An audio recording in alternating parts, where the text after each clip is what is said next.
जो भगवान को नित्य देखते थे, वो लोग वहां निकुंज महल के ठाकुर जी को देख के और प्रिया प्रियतम नित्य विहारिणी जी को देख के वो लोग सब के सब क्षण भर में एक झांकी में मूर्छित हो गए। उस समय बाबा के पास ऐसे ठाकुर जी खड़े रहते थे, वो बाबा के ठाकुर जी थे। यहां तक हुआ था कि दादरी में जब एकांत सेवन था भाई जी का, तो भाई जी दरवाजा बंद कर देते थे और दरवाजा बंद करते ही श्याम सुंदर प्रकट हो जाते थे और उन्हें कहते, यहाँ आप एकदम उदास क्यों बैठे हो, चलो मेरे नित्य राज्य में, मेरे नित्य ब्रज में चलो। सखी भाव से होते होते भाई जी और अंत में श्री राधा भावापन्न होने तक की परम पूज्य भाई जी की भी यात्रा थी। आज करे सो काल कर, काल करे सो परसों, इतनी जल्दी क्या है प्यारे, जब जीना है बरसों।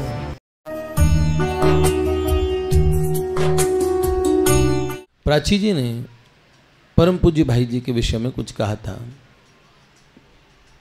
इसमें एक बात आती है, मैं भाई जी की बात प्राची जी और के द्वारा जो कही गई है वो भी कह देता हूँ और एक भाई जी की स्थिति बता देता हूँ, ताकि ये भी हो जाएगा कि भाई जी चरित्र हुआ, इनकी भी बात हो जाएगी। महापुरुषों के द्वारा कही गई महापुरुषों की बातें बड़ी अद्भुत होती है। उनके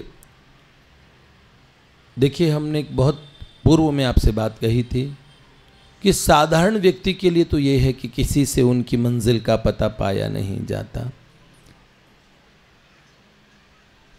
लेकिन जो उस मंजिल पे पहुंचे हैं उनको यथावत पता होता है, इसके बाद ये होगा, इसके बाद ये होगा। हाँ? समझने लायक बात है। प्रेम का पथ बड़ा अगम है। प्रेम पंथ अति अगम है, जैसे पेड़ खजूर, चढ़ जावे तो फल भखें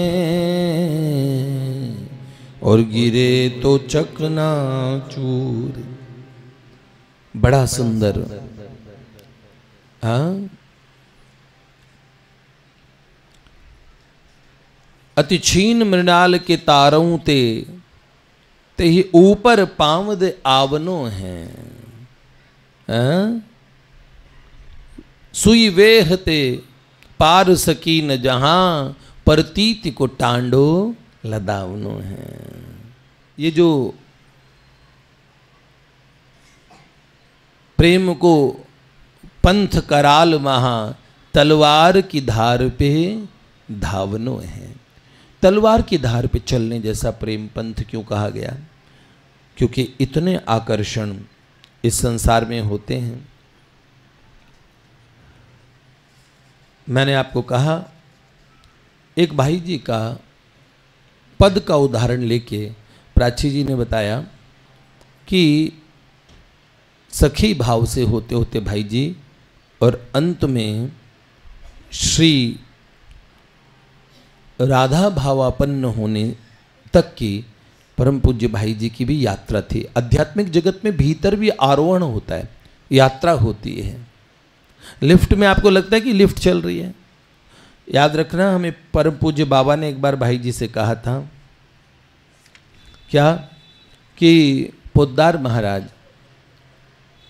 समय बहुत कम है, रास्ता बहुत लंबा है, क्या करें? तब भाई जी ने तुरंत उत्तर दिया बाबा को कि जिस वाहन में बैठे हैं ना बाबा आप, उसकी गति के आगे ये रास्ता कुछ भी नहीं है। हम कहते हैं दूर नगरी, बड़ी दूर नगरी, हाँ दूर नगरी, बड़ी दूर नगरी, कैसे जाऊं रे सावरिया, कैसे आऊं रे सावरिया, तेरी गोकुल नगरी, बड़ी दूर नगरी, दूर नगरी, बड़ी दूर नगरी, दूर नगरी, बड़ी दूर नगरी। धीरे से चलूं तो कान्हा देर मोह लागे, धीरे से चलूं तो कान्हा देर मोह लागे। जल्दी चलूं तो छलक जाए गगरी, हाँ जल्दी चलूं तो छलक जाए गगरी। दूर नगरी बड़ी दूर नगरी, हाँ दूर नगरी बड़ी दूर नगरी। इत मथुरा इत गोकुल नगरी, इत मथुरा इत गोकुल नगरी। बीच बहे जमुना गहरी, हाँ बीच बहे जमुना गहरी। दूर नगरी बड़ी दूर नगरी, हाँ हाँ दूर नगरी बड़ी दूर नगरी। है धीरे से चलूं तो देर लगेगी प्रभु। और अगर, क्योंकि कई बार कई लोग बड़ी प्रतीक्षा करते, जल्दी क्या है, हैं?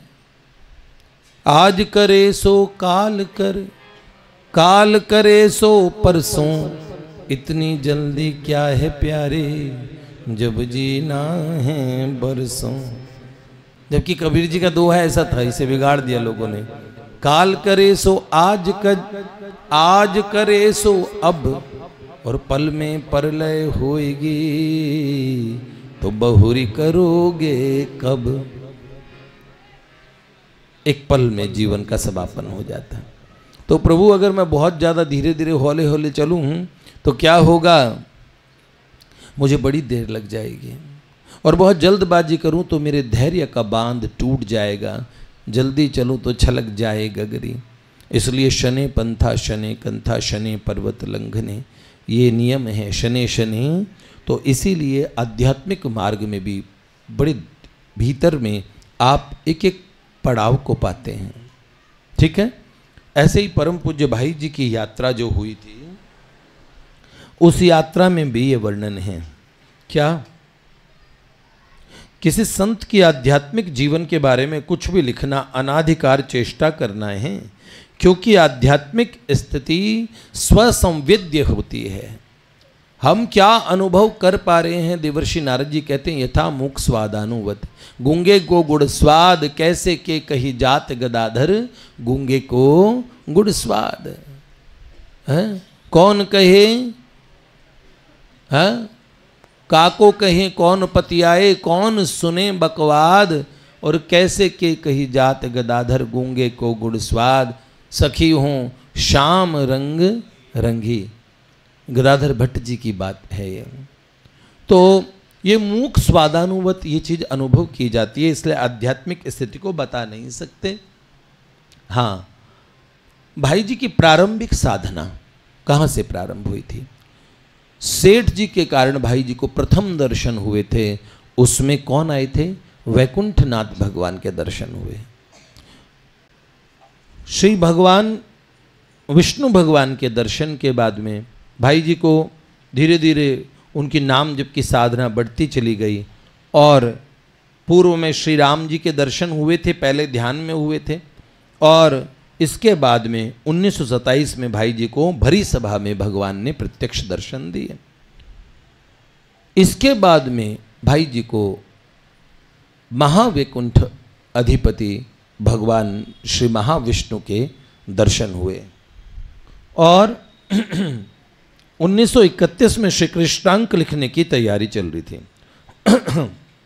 तो भगवान की लीला का भाई जी के मन में बड़ा आया कि लीलाएं कैसे देखें। नाम रूप लीला धाम वैष्णवों के 4 अवलंबन हैं इस मार्ग में। तो जैसे ये भाव प्रादुर्भाव हुआ इस चीज का, अचानक भगवान श्रीहरि विष्णु भगवान ने कहा भाई जी से कि मेरी लीला 2 प्रकार की होती है। एक मेरी वैकुंठ की नित्य लीला ऐश्वर्य से युक्त और एक मेरी अवतार लीला। लीला सर्वोच्च रूप में सर्वाधिक लीला होती है श्री कृष्ण रूप में। तो ऐसा आज से तुम्हें मेरे श्री कृष्ण स्वरूप की लीलाओं का दर्शन और तुम उनमें उस रस का अवगाहन कर पाओगे प्रत्यक्ष। यहां तक हुआ था कि दादरी में जब एकांत सेवन था भाई जी का, तो भाई जी दरवाजा बंद कर देते थे और दरवाजा बंद करते ही श्याम सुंदर प्रकट हो जाते थे और उन्हें कहते यहाँ आप एकदम उदास क्यों बैठे हो, चलो मेरे नित्य राज्य में, मेरे नित्य ब्रज में चलो। अनन्य रसिक नृपति स्वामी श्री हरिदास जो देव जब निधिवन में विराजते थे, भगवान की लीलाएं सदा सर्वदा होती रहती है। तो हरिदास जी महाराज निधिवन में उन लीलाओं को देखा करते थे। ये रामकृष्ण और ये गाते ने ऐसो महल हमारो, ऐसो महल हमारो हमारो, ऐसो महल हमारो हमारो, ऐसो महल हमारो, ऐसो महल हमारो हमारो, ऐसो महल हमारो। आप लोगों को निधिवन में कभी महल दिखा कि नहीं दिखा? विठल विपुल देव जी पास थे और कहने लगे जय जय ऐसा क्या देख रहे हैं जो हम नहीं देख पा रहे। तब विठल विपुल देव जी को हरिदास जी देव ने कहा कि उधर नित्य कुंज महल में, उस महल में मैं प्रियालाल के दर्शन कर रहा हूं। और फिर यही दर्शन उन्होंने अपने शिष्यों को करवाए। निर्गुण सगुण वारी है जाकी, निर्गुण सगुण वारी है जाकी, निर्गुण सगुण वारी है जाकी, निर्गुण सगुण वारी है जाकी, कहत न वेद विचारो विचारो, ऐसो महल हमारो हमारो, ऐसो महल हमारो। साधु भाई ऐसो महल हमारो हमारो, ऐसो महल हमारो। अद्भुत प्रेम रंग रस अद्भुत, अद्भुत प्रेम रंग रस अद्भुत, अद्भुत प्रेम रंग रस अद्भुत, अद्भुत प्रेम अद्भुत, अद्भुत नित्य बिहारो बिहारो, अद्भुत नित्य बिहारो बिहारो, ऐसो महल हमारो हमारो, ऐसो महल हमारो। है ललित किशोर जी देव क्या कहते हैं? अद्भुत नित्य विहार है हमारा, अद्भुत प्रेम अद्भुत रस है। जब कभी उस महल में जाओगे तो पता लगेगा। ललित प्रिय सुख राशि रसिक वर, ललित प्रिय सुख राशि रसिक वर, करी राख्यो उरहारो हारो, करी राख्यो उरहारो हारो, ऐसो महल हमारो। साधु भाई ऐसो महल हमारो हमारो, ऐसो महल ऐसो महल हमारो। बड़ी सुंदर बात है, मैं आपको क्या कहूं। तो उन्हें दिखता था, हमने लिखा था भाई जी 84 कोस में आ जाते थे उस समय। श्री कृष्ण उन्हें अपनी अलग अलग लीलाओं में ले जाते थे। लोग बहुत पूछते थे, अरे बंधु ऐसो ब्रज 84 कोस ब्रज 84 कोस, रे बंधु ऐसो ब्रज 84 कोस ब्रज 84 कोस। उजली रात शरद मयंका, उजली रात शरद मयंका, ब्रज बनिताए शाम के अंका, ब्रज बनिताए शाम के अंका, ग्वालिनी भई निर्दोष, ग्वालिनी भई निर्दोष, ब्रज 84 कोस, रे बंधु ऐसो ब्रज 84 कोस। स्वामी श्री हरिदास जो देव जी की कृपा से ये निर्वन राज्य के दर्शन हुए। देखो हरिदासी परिवार आया, आज ही भगवान ने ये कहलवा दी बात। ये रसिकों को ये लीला दिखती है, बड़ी कृपा होती है। भगवान ने खुद कहा कि आज से तुम मेरी लीला का आस्वादन कर पाओगे। इतना आनंद रहा कि उन्हें श्री कृष्ण स्वरूप का दर्शन हुआ। पहले गीता जी के गायक दिखे, दो नहीं है, गीता गायक भगवान द्वारिका के स्वामी हैं।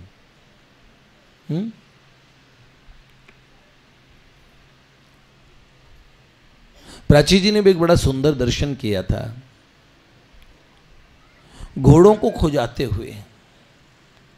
वो पार्थ के रथ के घोड़े थे, तो ठाकुर जी वो अश्व अलग अलग ठाकुर जी सब उनका उन्हें ऐसे खुजा रहे थे। तो घोड़ों ने कंधे पे अपना गला रख रखा था ठाकुर जी के। बिल्व मंगल ठाकुर जी ने एक ऐसी झांकी का वर्णन किया है, बड़ी सुंदर झांकी है। वो गीता गायक भगवान ने जो दर्शन किया,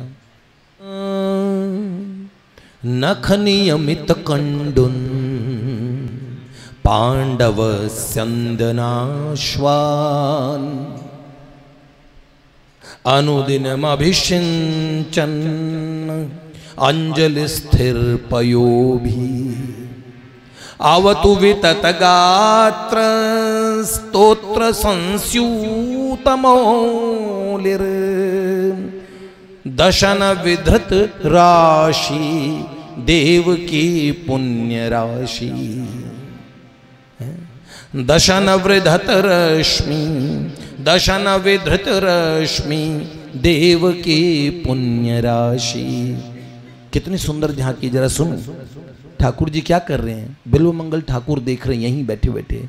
नख नियमित कंडून, अपने नाखूनों से पार्थ के घोड़ों को खुजा रहे हैं। नख नियमित कंडून पांडव स्यंदनाश्वान, पांडव पार्थ के स्यंदन मतलब रथ के अश्वों को घोड़ों को नख से खुजा रहे हैं। त्रिभुवन के स्वामी ड्राइवर बने हैं। नख नियमित कंडून पांडव स्यंदनाश्वान, क्या कर रहे हैं वो? अनुदिनमभिषिंचन अंजलि स्थिर पयोभि, अंजलि भर भर के जल से उन घोड़ों को नहलाते हैं। घोड़ों की सेवा कर रहे हैं कि मेरे पार्थ के रथ के घोड़े हैं और मैं पार्थ का नौकर हूं। और उन घोड़ों का भाग्य सोचो। जब घोड़े भीष्म पितामह जैसे भीषण योद्धा के सामने आते थे तो ठाकुर जी बस हाथ भर रखते थे, उनमें साहस बढ़ जाता था। हाँ भाई कौन है, देख लेंगे, क्योंकि पहले घोड़ों को ही मारा जाता है। ठाकुर जी की ध्वजा पताका को तो हनुमान जी ऊपर से देखते थे। हाँ भाई क्या बात है, बाण आता सामने बजरंग बली को देख के बाण लौट जाता कि भैया ये तो लहर लहर लहराए रे, झंडा बजरंग बली का लहर लहर लहराए रे, झंडा बजरंग बली का। इस झंडे में क्या क्या गुण है, इस झंडे में क्या क्या गुण है, प्रभु की शान बढ़ाए रे, झंडा बजरंग बली का। प्रभु की शान बढ़ाए रे, झंडा बजरंग हनुमान बली जी का। कपित ध्वजा, उस रथ के ऊपर हनुमान जी नित्य बैठे रहते थे। एक बार कर्ण ने बड़े छोटे छोटे कई बाण मारे हाथ में उंगलियों से भगवान के वो छुड़वाने के लिए, तो छोटे बाण बड़े बाण, और ऐसे भीष्म पितामह ने मारे थे।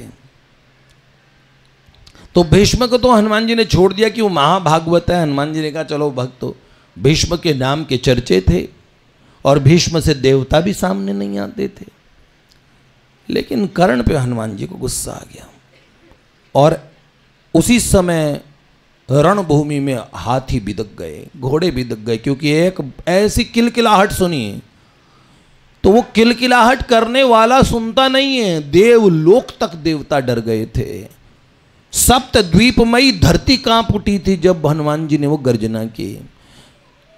ऐसे कहते हैं हनुमान जी के लाल नेत्र होके रुद्र स्वरूप बन के और कर्ण को घूरने लगे, तो भगवान ने ऊपर तुरंत देखा, अर्जुन को बोला युद्ध रोको और कहा हनुमान हनुमान मुझे देखो मुझे देखो, बार बार कहा हनुमान उधर मत देखो मुझे देखो।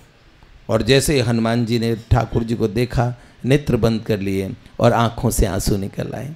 भगवान को पता था कि ये इसी नेत्रों से अगर गुस्से में देख भर लेंगे, कर्ण नहीं, सामने कौरवों की सारी सेना जल जाएगी, कोई नहीं बचेगा। अगर हनुमान को गुस्सा भी आ गया तो आपन तेज संवारो आपे तीनों लोक हाँकते कांपे। ये हनुमान जी भगवान के बड़े प्रेमी हैं। तो फिर क्या हुआ, उस समय ऐसा था, उस रथ की भगवान सेवा कर रहे हैं। प्राची जी ने भी यही सेवा देखी और ये झांकी मैंने अब सुनी, उस समय मुझे नहीं पता था, क्योंकि प्राची जी ने बताया तो मेरे को सर्वथा ये रहता ही था कि उन्होंने बोला तो ये लीला सर्वथा, क्योंकि लीला एक महासमुद्र जैसी होती है। जिन जिन रसिकों ने जो जो लीला देखी होती है, जैसे हरिदास जो देव महाराज ने जो लीला देखी, विठल विपुल देव जी ने जो देखी, ललित किशोर जी देव ने जो देखी, और जो हरिवंश चंद्र महाप्रभु ने देखी, जो श्री चैतन्य महाप्रभु ने राय रामानंद से सुनी, जो वो लीलाएं तो कैसी है बताओ, एक से एक लीलाएं हैं। कृष्णदास अधिकारी जी से लेकर अष्टछाप तक, जो भी हित ध्रुवदास जी से लेकर चाचा हित वृंदावन दास जी की 3 लाख पदों की महान रचनाएं, लाड़ सागर, लाड़ का सागर। तो इसलिए लीलाएं अलग अलग होती है।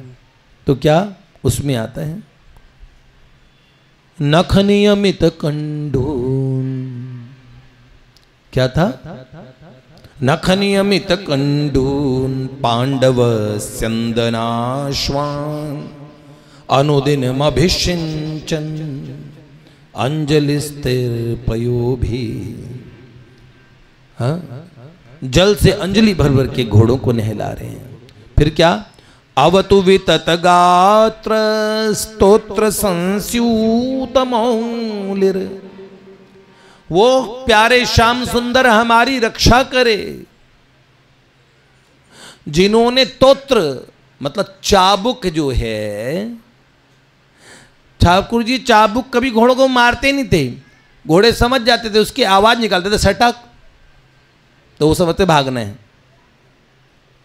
तो चाबुक को अवतु वितत गात्र स्तोत्र संस्यूत मौलिर, हैं?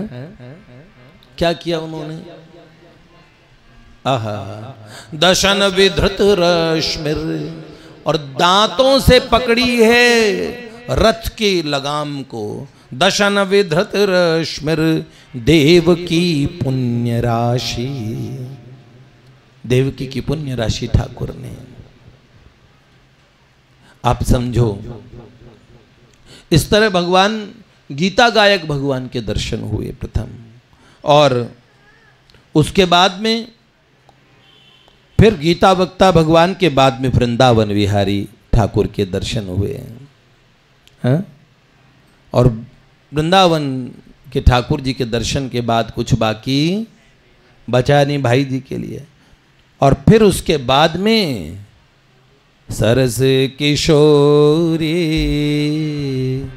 वयस की थोरी रतिरस भोरी की जय कृपा की को श्री राधे, की जय कृपा की को। साधनहीन दीन में राधे, तुम करुणामयी प्रेम अगाधे। साधनहीन दीन में राधे, तुम करुणामयी प्रेम अगाधे। काके द्वारे जाय पुकारे, कौन निहारे दीन दुखी की ओर श्री राधे, की जय दुखा की को। करत अघन नहीं नेक अघाऊं, भजन करन में नाऊ मन को लगाऊं। करत अघन नहीं नेक अघाऊं, भजन करन में ना मन को लगाऊं। करबर जोरी रख लीजे ओरी, तुम बिन मोरी कौन सुधारे हो श्री राधे, कीजे कृपा की को। ऐसी बात है। फिर प्रियाजू के बाद, क्योंकि जब भगवती मीराबाई ने उन संत को दर्शन दिए, एक संत को दर्शन दिए, तो भाई जी की स्थिति क्या उन्होंने बताया कि अब भीतर में केवल प्रियाजू रह गई हैं। कितना बड़ा एक ऐसा भाव है जिसकी कल्पना तक नहीं होती, साधारण जीव उसकी कल्पना नहीं कर सकता। उस भाव को सर्वथा परम पूज्य भाई जी ने पाया। रसिकों के हृदय में जो ठाकुर बसते हैं, उनकी प्राप्ति जब हमारा चित्त रसिकों से जुड़ जाता है, तब वैसी की वैसी होने लगती है, वैसे के वैसे दर्शन होने लगते हैं। मैं बड़े अधिकारी एक संत की बात बताता हूं, जिन्हें परम पूज्य बाबूजी बाबा का बड़ा प्रेम और स्नेह मिला। वो कहते थे 22-22 घंटे तक परम पूज्य बाबा पद सुन लिया करते थे। उस समय बाबा के पास ऐसे ठाकुर जी खड़े रहते थे, वो बाबा के ठाकुर जी थे। पूज्य घनश्याम दास ठाकुर जी को ये बात समझ नहीं है कि बाबा के ठाकुर जी कौन हो सकते हैं। गीता वाटिका में जब गिरिराज जी की स्थापना की परम पूज्य श्री राधा बाबा सरकार ने, तो पूज्यपाद वृंदावन के महान संत परम रसिक वेणु विनोद कुंज वाले महाराज जी और पूज्यपाद प्रातस्मरण श्री बाल कृष्णदास जी महाराज परम सिद्धावस्था को, अरे उनके शरीर में से प्रकाश निकलने लगा था, चद्दर लपेट के अपने प्रकाश को छुपाते थे। जब छतरिया पंडित की गुफा में भजन करते थे महाराज जी, बहुत दुर्लभतम घटनाएं महाराज जी के साथ हुई। तो महाराज जी पहले परम पूज्य भाई जी को कल्याण का संपादक समझते थे, पर एक बात ऐसी हुई भाई जी पे, एक बार में मुग्ध हो गए वो। फिर और फिर तो वो बाबा से ऐसा स्नेह बढ़ा, उनके आने पे बाबा इतने प्रसन्न हो जाते थे और जाते हुए बाबा आंसुओं से झरझर रोते थे। महाराज जी भी रोते रोते जाते थे। तो ये वेणु विनोद कुंज वाले महाराज जी की मैं बात बता रहा था आपको कि जब गिरिराज जी की स्थापना हुई, उनके मन में आया कि महापुरुषों का कैसा सामर्थ्य है, बताइए गोरखपुर में इन्होंने गोवर्धन बना दिया। बस ऐसे मन में बात आई कि क्या इसका महात्म्य भी तो वही होगा ना जो वास्तविक गोवर्धन जी का है। और उसी समय महाराज जी को दिखा कि दिव्य गोवर्धन प्रकट हो गया, नित्य राज्य का गोवर्धन। और उसी गोवर्धन में और गोविंद कुंड महाराज जी को दिखा, और गोविंद कुंड में अचानक श्याम सुंदर उनके नित्य सखा धमाधम आके कूदने लगे और जल में नहाने लगे। ऐसा, क्योंकि ब्रज में तो कई कुंडों का नाम भी किलोल कुंड है, एक कुंड का नाम भी किलोल कुंड। अब सब सखा किलोल करने लगे, ऐसा उधम मचाया और उससे जल निकल निकल के बाहर गिरने लगा। और वो बाहर जल आया तो परम पूज्य महाराज जी पे गिरा। और महाराज जी यहाँ इस जगत में, बताइए, उस जल का उन्होंने अनुभव कर लिया। उस जल में इस जगत में, बाहरी जगत में भीग गए। और उस समय जल से भीगे हुए सामने निकले श्याम सुंदर, घुंघराली लटों से जल की बूंदें टपक रही थी। और इतने सुंदर, उनके इतने सुंदर ठाकुर। तो जब उनकी स्थिति ऐसी हुई, जब वो समाधि से बाहर निकले, तो घनश्याम दास ठाकुर जी ने देखा। आपने क्या देखा? महाराज जी से पूछा। तो महाराज जी ने सारी घटना बताई और कहा वो बाबा के श्री कृष्ण थे। तो पूज्य घनश्याम दास ठाकुर जी के मन में बात रही, हमेशा ये प्रश्न रहता था कि बाबा के ठाकुर जी क्या और ठाकुर जी से अलग है? नहीं नहीं, ठाकुर जी एक हैं, लेकिन अनुभूति अलग अलग होती है बेटा। जितना आवरण रहित प्रियतम अपने सखाओं के सामने, उतने देवताओं के, बड़े बड़े इंद्रादिक देवताओं के सामने, उनके सामने तो ऐश्वर्य का पर्दा रखते हैं। भगवान वो अनंत कोटि ब्रह्मांड नायक है, पर सखाओं में उनके यार है, दोस्त है। और वहीं थोड़ा सा आगे जाके जब देखेंगे, सबसे ज़्यादा आवरण रहित सखियों के सामने, और सखियों से भी ज़्यादा आवरण रहित अष्ट सखियों के सामने, और प्रियाजू के सामने सर्वथा आवरण रहित है। आवरण का मतलब जानते हो? भगवान हमें सामने दिखते हुए भी वो हमें करोड़ डायमेंशंस के परे दिख रहे हैं, क्योंकि इतना माधुर्य हम सहन ही नहीं कर पाएंगे। पूज्यपाद प्रातः स्मरण श्री हरिदास जी महाराज से वृंदावन में जब सभा हुई थी, सब संतों ने अपने अपने ठाकुरों के स्वरूप गुण यश का बखान किया, लेकिन स्वामी हरिदास जी महाराज चुप बैठे थे। आज हरिदास जी लोग बैठे हैं तो उनके बीच में हरिदास जी महाराज का बड़ा स्मरण हुआ। तो कह रहे हैं, बार बार उनका और उनसे आग्रह किया गया महाराज जी से कि सब ने अपने ठाकुरों की चर्चा की, आप भी अपने नित्य विहारी, नित्य किशोर जो नित्य निकुंजों में रहते हैं उनकी चर्चा करके बताइए। तो उन्होंने बोला ये चर्चा को विषय ना आए, ये तो अनुभूति को विषय है भैया। और जैसे कहा उस समय बोला कि जय जय फिर अनुभव करा दो। तो बोला अनुभव आप सहन नहीं कर पाओगे। तो उन्होंने बोला नहीं सहन। अब क्या हुआ? श्री हरिराम व्यास जी विशाखा सखी के अवतार थे और ललिता सखी के अवतार स्वामी श्री हरिदास जो देव महाराज थे। तो हरिराम व्यास जी नित्य उनके पास बैठा करते। उन्होंने बोला जय जय आप अनुभव कराइए, ये दिख जाएगी। और बड़े बड़े रसिक बैठे थे, सारे परम अधिकारी थे, एक से एक विरक्त थे। स्वामी जी महाराज ने कहा अच्छा तो देखो लो हमारे महल को। और उसी समय हाथ का इशारा किया और नित्य निकुंज राज्य प्रकट हुआ।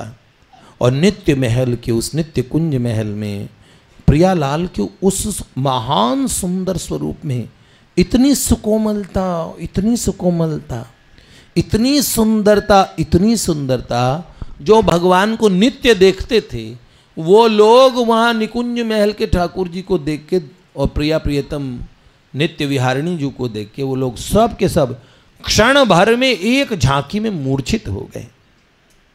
साधारण संसारी तो कैसे ही सह पाता। परम पूज्य भाई जी ने भी एक सज्जन को समझाया था, ब्राह्मण थे, विप्र थे। तो उन्होंने बड़ा आग्रह किया कि नहीं, हमें तो एक बार जरा थोड़ा सा रस चखा दीजिए। तो भाई जी ने कहा चलो ठीक है।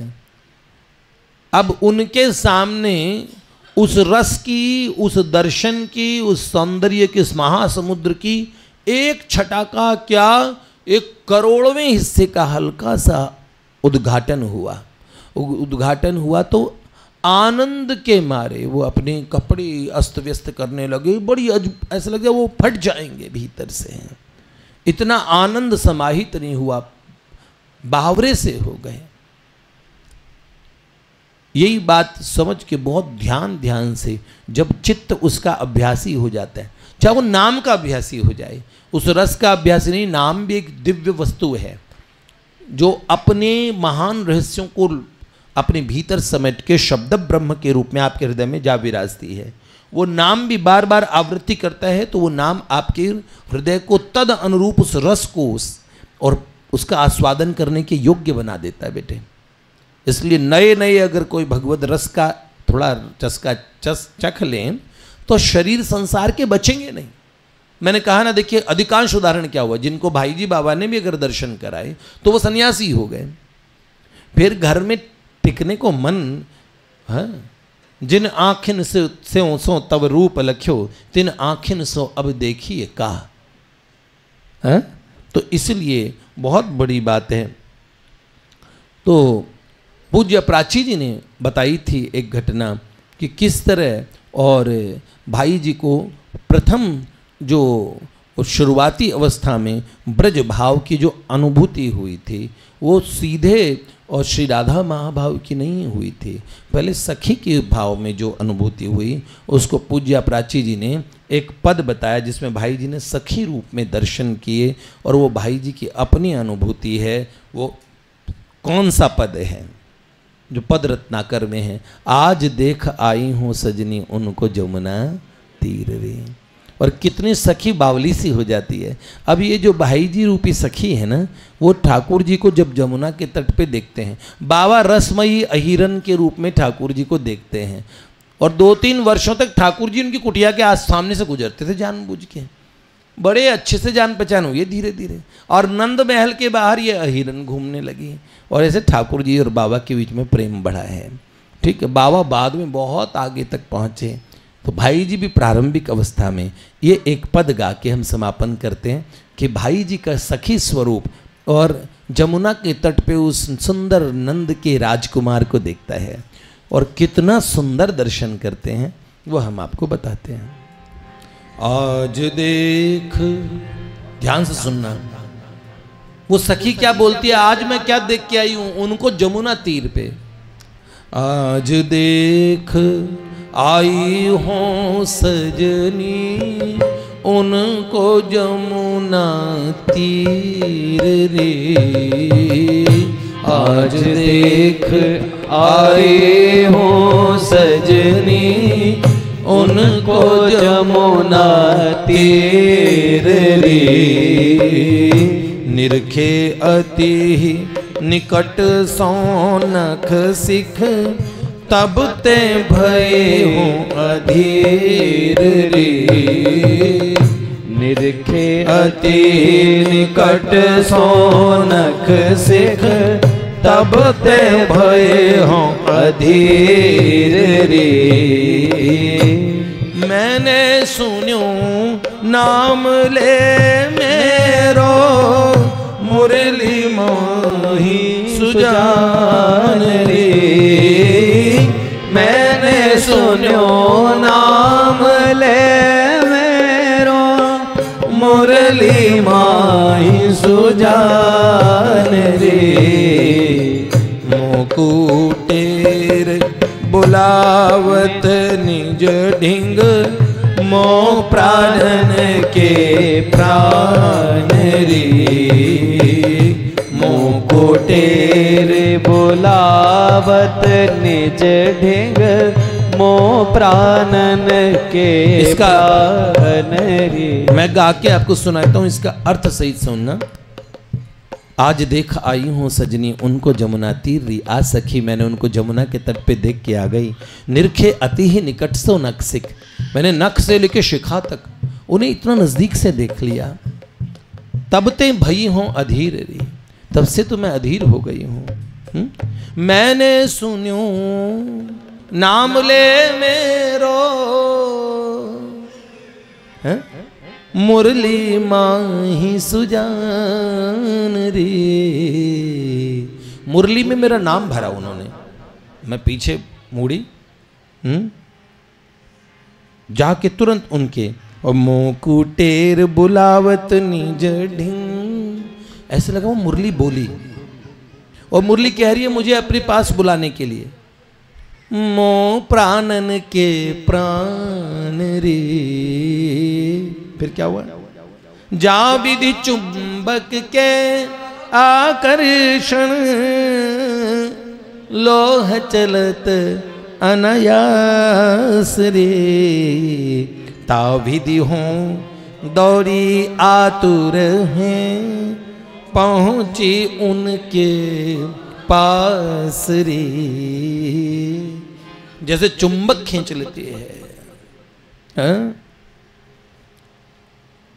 आश्रित मात्रम पुरुषम कर्षति श्रीशः,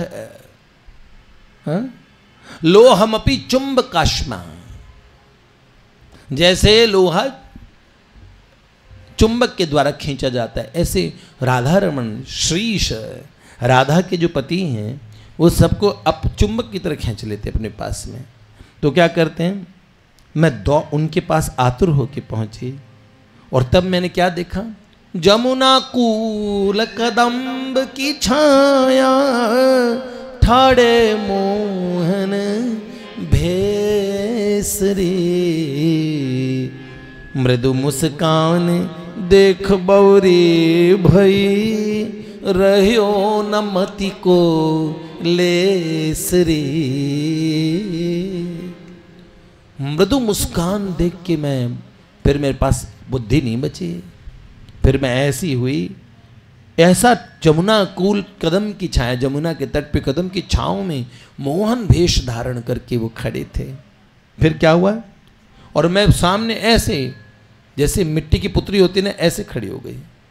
ठाड़ी माटी की पुतरी जो, और उन्हें टकटकी लगा के देखने लगी। नाही काल को ज्ञान रे, रूप सुधा पी पी अतिमाती, मिट गयो तन को भान रे। और रूप का अमृत मैं पीने लगी। आहा, रूपामृत प्याला छलका दो, हम पिया करें गटके गटके। और मेरे को समय का कुछ पता ही नहीं लगा, और तन का कुछ आभास नहीं हुआ कि मैं जिंदा भी हूं कि मर गई। और तभी पता उन्होंने क्या कहा, मैं उन्हें देख रही हूं, तभी उनकी बड़ी सुंदर मेघ गंभीर वाणी में बोले, मोते कही जाहुगर अपने, मन में भरी अनुराग रे। चली देह तब अभिमंत्रित सी, प्रियतम को संग त्याग रे। क्या हुआ, अरे घर जा अपने। तो मैं अभिमंत्रित, जैसे रॉबर्ट चलता ना पुतली की तरह, मुड़ गई और अभिमंत्रित से सीधे सीधे जाने लगे। मन में अनुराग भर के अपने घर जाओ, वरना तो प्रेमी भक्त बड़े 3-5 करते हैं। एक बार मिलने के बाद तो हमने और फिर सखी क्या कहती है, मन रह गयो श्याम चरणन में, सर्वस आई सौंप रे। तन व्याकुल उपाय नहीं सूझत, मिलबे को अति चौंप रे। चौंप मिलने की फिर तो चौंप थी, है सखी अब में बड़ी चौंप है, हैं? तो ठाकुर जी भी बड़े रहते हैं, बड़ी चौंप है तेरे में, हैं? चौंप मतलब है अति लालसा, कृष्ण दर्शन लालसा, उन्हें मिलने की चाहत, यही तो होती है। हर प्रेमी का ख्वाब क्या है? सारी रहना तेरे संग में हूँ रहना, तारों की मुझे छाँव चाहिए। ये मोहल्ला गली चौबारे रह के मैं वो भी तेरा काम चाहिए। तेरे नैना समंदरों से गहरे मैं डूबे मुझे नाव चाहिए। अब कभी नहीं छोड़ू तेरा पल्ला मैं, तेरे घर वाला चाहती मोहल्ला में। जो सुन ली अर्ज मेरी राम ने, मेरा होगा घर तेरे घर के सामने।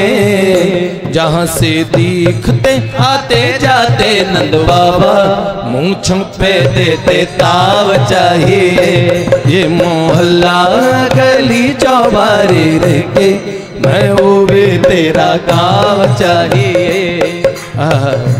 तेरे घर के उस उपवन बाग में जाऊं थोड़ी थोड़ी देर भाग भाग में। वहाँ छनकाती फिरूं रे पायलिया, जहाँ नाचे मोर कुकती कोयलिया। जहाँ मूढ़े पे हो बैठी माँ जसोदा, मैं लागू उनके पाँव चाहिए। ये मोहल्ला गली चौबारे रह के मैं वो भी तेरा गाँव चाहिए। आय हाय। जहाँ पंछियों का सुनते ही शोर में दौड़ी जाऊं तेरे महलों भोर भोर में। तेरी मैया का बटाती रहूं हाथ में, चाहूं उनसे सासू बहू का साथ में। जहाँ चितवन चोट से तुम्हारी सीने पे मुझे घाव चाहिए। ये मोहल्ला गली चौबारे रह के मैं वो भी तेरा गाँव चाहिए। तेरे नैना समंदरों से गहरे मैं डूबे मेरा गाँव चाहिए। आय हाय। तुम्हें आते देखूं रोज छत से कूद मैं, तुम्हें पिलाऊं पिशंगी गऊ का दूध में। तेरी रहूंगी रे माधव बलिहारी में, जो बाट तेरी चढ़ के अटारी में। तेरे आने की खबर दे मुंडेरी, कौवे की काव काव चाहिए। ये मोहल्ला गली चौबारे रह के मैं वो भी तेरा गाँव चाहिए।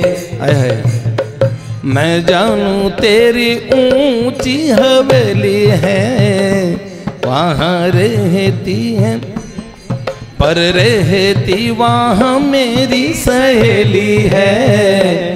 सखी माधुरी से पाया ये ठिकाना है, तजी तुमको अनंत नहीं जाना है। जाए लोक पर लोक सब चूल्हे, वाणी को ऐसे भाव चाहिए। ये मोहल्ला गली चौबारे रह के मैं वो भी तेरा गाँव चाहिए। जहाँ से दिखने आते जाते नंद बाबा, मूंछों पे देते ताव चाहिए। जहाँ बूढ़े पे हो बैठी माँ जसोदा, मैं लागू उनके पाँव चाहिए। लाडली लाल